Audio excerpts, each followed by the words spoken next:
আসসালামু আলাইকুম সুপ্রিয় পঞ্চম শ্রেণীর শিক্ষার্থীরা, তোমরা কেমন আছো? আশা করি ভালো আছো। আজকের এই ভিডিওতে আমি তোমাদের গণিত বিষয়ে ১৯ নম্বর পৃষ্ঠা নিয়ে আলোচনা করব। তোমাদের দ্বিতীয় অধ্যায়ের গাণিতিক বাক্যের ১৯ নম্বর পৃষ্ঠায় কি রয়েছে এটা লক্ষ্য করে দেখো। একটি টেনিস বলের মূল্য ২৪ টাকা এবং একটি ক্রিকেট ব্যাটের মূল্য ১৫০ টাকা। ক সংখ্যক টেনিস বল ও একটি ক্রিকেট ব্যাট ক্রয় করে দোকানিকে ২৪৬ টাকা পরিশোধ করা হলো। সমস্যাটি গাণিতিক বাক্যে প্রকাশ করে সমাধান করে। এখানে গাণিতিক বাক্যটা লেখা আছে, তবে আমাদের এটা তো পরীক্ষায় থাকবে, এরকম থাকবে, পরীক্ষায় এটা থাকবে, তোমাকে এখানে আনসার দেওয়া থাকবে না, তোমাকে নিজে করতে হবে। তাহলে চলো আমরা গাণিতিক বাক্যটা কিভাবে আসছে এটা সমাধান করি। দেখো লেখা আছে একটি টেনিস বলের মূল্য হচ্ছে ২৪ টাকা, আর টেনিস বল ক্রয় করছে কয়টা? টেনিস বল ক্রয় করেছে ক সংখ্যক। তাহলে একটা টেনিস বলের মূল্য যদি ২৪ টাকা হয়, তাহলে ক সংখ্যক টেনিস বল ক্রয় করেছে, তাহলে এই ক সংখ্যা দিয়ে আমি যদি দামকে গুণ করি তাহলে মোট কি পাওয়া যায়? মোট দাম পাওয়া যায়। দেখো তাহলে এখানে টেনিস বলের মূল্য পেয়েছি কত? ক গুণন ২৪। তাহলে এটা সংখ্যা, আর এটা হচ্ছে প্রত্যেকটা টেনিস বলের মূল্য। তাহলে প্রত্যেকটা টেনিস বলের মূল্য দ্বারা সংখ্যাকে গুণ করলে মোট দাম পাওয়া যায়। আর এখানে যোগ, কারণ যোগ একটা টেনিস বল কিনেছে এবং একটি ক্রিকেট ব্যাট কিনেছে। তাহলে ব্যাটের মূল্য কত? ব্যাটের মূল্য হচ্ছে ১৫০ টাকা।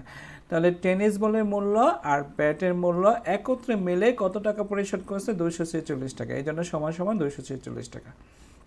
আশা করি বুঝেছ। এখন বলেছে ক এর মান যথাক্রমে ১, ২, ৩ ও ৪ বসে গাণিতিক বাক্যটির শর্ত কিনা যাচাই করি। এটা করার জন্য আমাকে প্রথমে কি করতে হবে? ক এর মান একবার ১ বসাইতে হবে, আবার ক এর মান একবার ২ বসাতে হবে, আবার ৩ বসাতে হবে, ৪ বসাতে হবে। বসিয়ে বসিয়ে আমাদের অঙ্কটি করতে হবে যাতে এই দুই পাশে এই ২৪৬ এই পাশ আর এই পাশ পরস্পর সমান হয়। যদি সমান না হয় তাহলে মিথ্যা, আর সমান হলে সত্য। চলো আমরা এই বক্সের মধ্যে কিভাবে এই গাণিতিক বাক্যটির সত্য হয় তা যাচাই করি। দেখো এখানে কর মান ছিল কত? দেখো এখানে কর জায়গায় ১ বসিয়ে দিয়েছি। তাহলে ১ যদি বসিয়ে দেই তাহলে ১ দিয়ে আমি ২৪কে গুণ করি, ২৪কে ২৪ যোগ ১৫০, ২৪ আর ১৫০ যোগ করলে ১৭৪ হয়, যা এটা সমান নয়, এই জন্য এটা বলছে মিথ্যা। এখন আমি এখানে কি করেছি? ১ চলে গেছে। এখন আমি এখানে কয়ের মান ২ বসাই। ২ বসিয়ে আমি ২৪ দিয়ে প্রথমে গুণ করব। তো ২ দিয়ে ৪কে গুণ করলে ৪ দুগুণে ৮, তারপরে ২ দুগুণে ৪। এখানে কত আছে? ১৫০। ১৫০ আর এখানে হচ্ছে ২৪৬। ৪৮ দিয়ে এই ৪৮ দিয়ে আমি ১৫০কে যোগ করব। তাহলে ৮ আর ০ মিলে হচ্ছে ৮, ৪ আর ৫ মিলে হচ্ছে ৯, আর ১ হচ্ছে একই থাকবে। তাহলে ১৯৮ এখানে আছে ২৪৬। তাহলে কি এটা মিলছে? মিলে নাই। দেখো দুই পাশ কি মিলছে? ১৯৮ এখানে ২৪৬, দুই পাশ কি সমান হয়েছে? সমান হয়নি। যেহেতু সমান হয়নি সেই জন্য এখানে লিখতে হবে মিথ্যা। এখানে কি লিখতে হবে? মিথ্যা লিখতে হবে। তারপরে যাও, এখন তো ২ শেষ, এখন যাবে ৩-এ। তাহলে কয়ের মান কত? ৩ বসালাম। ৩ বসিয়ে এখানে আমি কি করব? ২৪কে গুণ করব। তাহলে ৩ ছাড়া ১২, হাতের আছে ১, ৩ গুণে ৬ আর ১ হচ্ছে ৭, এখানে ৭২, আর এই জায়গায় হবে ১৫০, এখানে হচ্ছে ২৪৬। এখন আমি কি করব? এই ২ দিয়ে এটাকে যোগ করো, তাহলে ২ থাকে, ৭ আর ৫, ৭ ৫ ১২, ৭ ৫ ১২, ২ হাতের আছে ১, এখানে ১ আর ১ ২, তাহলে ২২২ হতেছে, এখানে হইতেছে ২৪৬। ২৪৬, তাহলে কি মিলছে? মিলে নাই। যেহেতু মিলে নাই তাহলে এই ক্ষেত্রে আমরা কি বলবো? মিথ্যা বলবো। এখানে কি বলবো? মিথ্যা। এখন দেখো আমরা ৪ নাম্বার, এখানে আমি যদি কয়ের মান ৪ বসাই তাহলে কি হয়?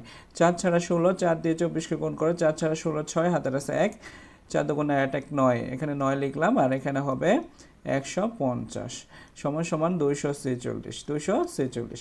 এখন ৬ আছে, ৬ আর ০ মিলে ৬, ৯ আর ৫ হচ্ছে ১৪, হাতের আছে ১, ১ আর ১ হচ্ছে ২, ২৪৬। এই পাশেও দেখো ২৪৬। দেখো উভয় পাশ মিলে গেছে, এই জন্য এটা হচ্ছে সত্য। তাহলে আমাদের কয়ের মান হচ্ছে আসলে কত? ৪। কয়ের মান যখন ৪ বসাবো তখন গাণিতিক বাক্যটি সত্য হবে, এই জন্য এখানে সত্য লেখা হয়েছে। আশা করি তোমরা ১ নম্বর প্রশ্নটা বুঝেছ। এখন আমরা ২ নম্বর প্রশ্নে যাই। দেখো 2 নম্বর প্রশ্ন লেখা আছে আয়মান বাজার থেকে ক সংখ্যক ডিম কিনলো এবং সেই দোকানিকে মোট খ টাকা দিল। প্রতিটি ডিমের দাম যদি 12 টাকা হলে নিচে প্রশ্নগুলোর উত্তর খুঁজি। দেখো ক এবং খ এর মধ্যে সম্পর্ক কি? ক এর মান 10, 11, 15 হলে খ এর মানগুলো নির্ণয় করি। চলো এই অঙ্কটা কিভাবে করতে হয় সেটা সমাধান করি। আয়মান বাজার থেকে ক সংখ্যক ডিম কিনলো এবং সে দোকানিকে মোট খ টাকা দিল। প্রতিটি ডিমের দাম যদি 12 টাকা হলে নিচে প্রশ্নগুলোর উত্তর খুঁজি। এখন ক এবং খ এর মধ্যে সম্পর্ক নির্ণয় করি। আসলে ক এবং খ এর মধ্যে যে সম্পর্কটা সেটাই হচ্ছে আসলে গাণিতিক বাক্য। চলো আমরা এটা কিভাবে গাণিতিক বাক্যটা বের করি আমি এখানে নোট করে দেখাচ্ছি। দেখো আয়মান বাজার থেকে ক সংখ্যক ডিম কিনলো, তাহলে মোট ডিমের সংখ্যা হচ্ছে ক এবং প্রত্যেকটা ডিমের দাম হচ্ছে 12 টাকা। তাহলে আমি একটা সংখ্যা হচ্ছে ক, মানে ডিমের সংখ্যা হচ্ছে ক আর প্রত্যেকটা ডিমের দাম হচ্ছে 12 টাকা। এই দুইটাকে যদি আমি গুণ করি তাহলে কি পাওয়া যাবে? মোট দাম পাওয়া যাবে। কিসের? ডিম কেনার মোট দাম পাওয়া যাবে। তাহলে ক এবং এখন দেখো দোকানিকে মোট খ টাকা দিল, তাহলে দোকানি কি কোনো কিছু টাকা ফেরত দিচ্ছে? দেয়নি। তাহলে আমরা বলতে পারি খ সমান সমান হচ্ছে ক গুণন 12, কারণ ক হচ্ছে ডিমের সংখ্যা। আমি যদি একটা ডিমের দাম দিয়ে যদি সংখ্যাকে গুণ করি তাহলে মোট দাম পাওয়া যায়। এখানে মোট দাম কত বলতো? মোট দাম হচ্ছে খটা। তাহলে আমরা বলতে পারি খ সমান সমান ক গুণন 12। এখানে ক হচ্ছে ডিমের সংখ্যা আর এই 12 হচ্ছে একটা ডিমের দাম। তাহলে একটা ডিমের দাম দিয়ে যদি আমরা ডিমের সংখ্যাকে গুণ করি তাহলে মোট দাম পাওয়া যায়, যেটা আমরা কি দোকানিকে খ হিসেবে দেওয়া হয়েছে। তাহলে আমরা ক ও খ এর মধ্যে যে সম্পর্কটা সেটা বুঝতে পেরেছি। এখন কি বলছে দেখো, এখানে বলছে যে ক এর মান যদি 10, 11 ও 15 হয় তাহলে খ এর মানগুলো নির্ণয় করো। তাহলে প্রথমে আমরা 1 নং প্রশ্ন থেকে পাই, এই যে 1 নং থেকে যে পেয়েছি ক এবং খ এর মধ্যে যে সম্পর্ক সেটা লিখব। খ সমান সমান ক গুণন 12। এখানে ক এর মান কত? 10 হলে, তাহলে প্রথমে বলবা 10 হলে খ সমান সমান যে জায়গায় ক ছিল সেই জায়গায় আমি 10 লিখে দিব, কারণ ক এর মান এখন আর ক নেই। ক এর মান কত? 10, এই 10 লিখে দিলাম। 10 গুণন কত? 12, 12 জায়গায় থাকবে। খ সমান সমান 10 দিয়ে 12কে গুণ করো 120 হয়, 120। তাহলে খ এর মান হচ্ছে 120। একইভাবে এখন যাও ক সমান সমান যদি 11 হয় তাহলে খ সমান সমান হবে ক এর জায়গায় 11 বসায় দেব, 12 জায়গায় 12ই থাকবে। তাহলে খ দিয়ে 11 দিয়ে 12কে গুণ করো, তাহলে 11 দিয়ে যদি আমি 12কে গুণ করি তাহলে কত হবে? এখানে হবে 2 একে 2, 2 একে 2, তারপরে হচ্ছে 11 এককে 1, এককে 1। তাহলে এখানে হচ্ছে 132, এই যে 132। তাহলে ক সমান সমান 11 বসালে খ এর মান হবে 132। একইভাবে যদি আমি ক সমান সমান যদি 15 বসাই, 15 বসালে তাহলে যে জায়গায় ক ছিল সেই জায়গায় 15 বসবে, আর এখানে 12, 12 জায়গায় থাকবে। এই 15 দিয়ে যদি এই 12কে গুণ করি তাহলে কি হবে? 15 নিচে হচ্ছে 12। তাহলে দেখো 2 দিয়ে 5কে গুণ করো, 5 দুগুণে 10, এর শূন্য হাতের আছে 1, 2 কে 2, 1, 3। এখানে 1 দিয়ে যদি 15কে গুণ করো তাহলে 15ই থাকবে। তাহলে এখানে 0, এখানে হচ্ছে 8, এখানে আছে 1, তাহলে 180। তাহলে ক এর মান যখন 15 হয়েছে তাহলে খ এর মান হচ্ছে এই দুইটা গুণ করলে 180 হয়, খ সমান সমান 180। আমরা এই মানগুলোই নির্ণয় করতে বলেছি। আশা করি তোমরা এই অঙ্কটা ভালো করে বুঝেছ। তারপরে এই পৃষ্ঠারই আরেকটি অঙ্ক রয়েছে, সেই অঙ্কটা কিভাবে করতে হয় সেটা একটু লক্ষ্য করো। দেখো সবার শেষে যে অঙ্কটা রয়েছে সেটা হচ্ছে রোমেনা ক সংখ্যক টিস্যু বক্স 48 টাকা দরে কিনে দোকানিকে খ টাকা দিলে দোকানি তাকে 116 টাকা ফেরত দিল। তাহলে ক এবং খ এর মধ্যে সম্পর্ক বের করে লিখি। একটু লক্ষ্য করে দেখো, এখানে রোমেনা ক সংখ্যক টিস্যু কিনেছিল। আগের অঙ্কের মধ্যে আমরা ক সংখ্যক মানে সংখ্যা ছিল টিস্যু, এই জন্য ক দিয়ে আমি কি করেছিলাম? প্রত্যেকটা সংখ্যাকে গুণ করেছিলাম। এখানে রোমেনা ক সংখ্যক টিস্যু কিনেছে, তাহলে সংখ্যাটা আমরা এখানে লিখব ক। সংখ্যাটা কত? ক। সংখ্যাটা আমরা ক লিখলাম। এরপরে দেখো এখানে প্রত্যেকটা বক্সের দাম হচ্ছে 48 টাকা, তাহলে এই প্রত্যেকটা বক্সের দাম দ্বারা গুণ করব।